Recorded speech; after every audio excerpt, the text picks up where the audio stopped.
like people will say, I'm your biggest fan. You can actually go and see who your biggest fan is based on how many minutes they've watched of your video, how many thumbs up they've given you, how many comments, and you can engage in those people. I remember, they didn't have that tool when I first started, but I just remember seeing the same people in the comments over and over. Brad from Ohio commented every day. I'm like, what's up, Brad? And I would talk to him in my video. I would call him out by name and say, I see you comment every day, that's so cool. And just like, acknowledge them, get in the comments and respond.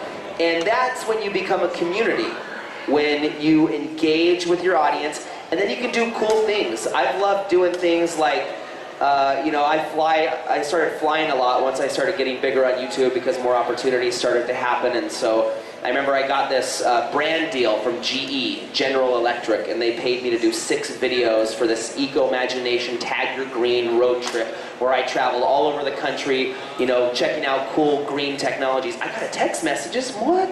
My phone hasn't been working for 48 hours. Cassim G? Oh, he says, tell them I miss them. Cassim was supposed to be here. That's so funny, I just got a text. Anyways, where was I? Sorry. That was rude. Text. I should have turned my phone off. Buy some ShayCarl phone cases at rodeoarcade.com. Anyways, so I was on this road trip for GE, doing these videos, and I was in airplanes all the time. I'd vlog myself in the airplanes, and I'd go in the bathroom, and then there was like these little ashtrays on the airplanes, and it said no smoking, and then there's an ashtray right next to it. And I'm just like, you guys, look, is this funny? Look, no smoking, but there's an ashtray, and I'm filming it. And I thought, wouldn't it be, because I imagine like all these people that watch me, eventually some of them are going to go on an airplane and they're going to have to go potty on the airplane. So they're going to go to the bathroom and they're going to see what I'm talking about when they're on the airplane. And at first I was like, you guys, whenever you're on an airplane next, go in and check out the no smoking sign next to the ashtray. Isn't that silly? And I thought, what if, and I started like imagining that, like people seeing and going into these bathrooms. And I thought, what if one of my viewers like went in the same airplane bathroom that I went in? Like, what if I could leave them a little note in here? Like I don't know who it was going to be or when it was going to be, but like I could leave a little something in here that's like, hey, I was here, and then you found it. And I was like, what could I do? So I started doing this thing, just random, silly things. I started putting these quarters in the ashtrays of airplane bathrooms.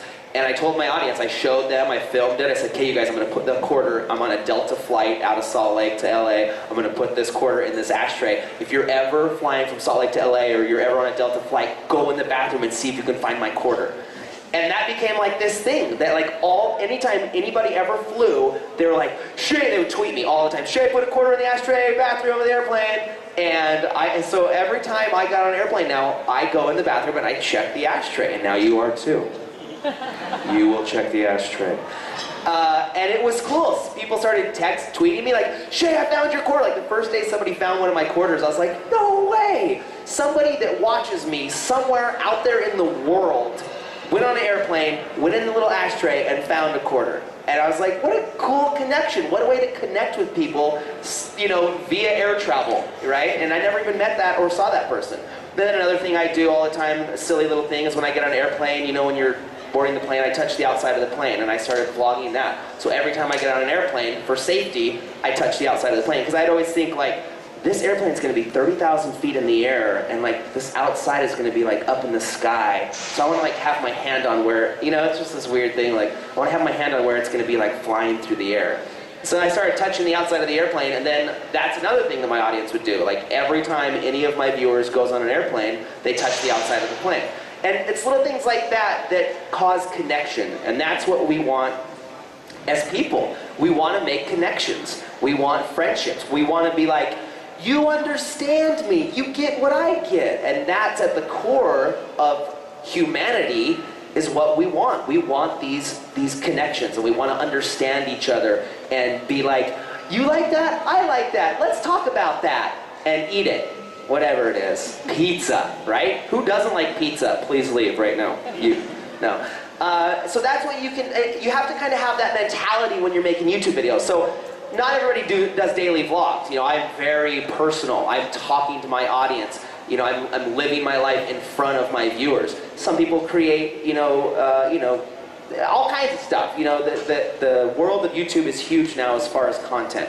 There's, comedy videos, there's horror videos. Devin Supertramp does awesome, like, rope swing videos that I was in that he let me be in. But there's ways that you can engage with the audience, and that's maybe would come through a second channel, or through, YouTubers usually have like a vlogging channel or like a behind the scenes. But there's cool ways that you can engage your audience as well. I know Freddie W, he does mostly scripted content. He did a road trip once. I remember seeing this, and I thought it was so cool, where he went to a park and he was wearing a hat, and he tweeted, "The first person to come to this park, Darling Harbor Park, and take the hat off my head wins a t-shirt." And he tweeted it, and then they rolled the cameras, and he's just standing there in the middle of this park. It's like all of a sudden you see these two kids just come running from nowhere. It's like Freddie W's sitting there like this, this kid, these two dudes are like racing. They don't even know each other, right? It's like they both show up on the bus. I can imagine them sitting on the bus like looking at like, is he going? Does he know about Freddie W? He has a Freddie W shirt on. Oh crap, he's gonna be there. Imagine these two dudes riding the bus over to this park to run and grab Freddie W's hat, and then they're like racing each other, and then they dive and grab this hat off Freddie W. And like, what a way to connect, you know what I mean? What a cool way to like become friends and to engage your audience. So that's what it is. It's just making people feel like they're part of a bigger thing, a team or a family or an audience, and that's what YouTubers will do. YouTubers, like Charles Trippy does daily vlogs. He has the CTFXC, or Philip DeFranco calls it the DeFranco Nation. It's like YouTubers will create these teams around their audiences because you want to feel like you're part of something. And I think at the core of us, like I talked about at the beginning, like that's what we want as people. We want to feel like we're connected. And that's the best way to build audience on YouTube. And then make good videos too. Like you have to make good videos. But don't be afraid to engage and talk to them.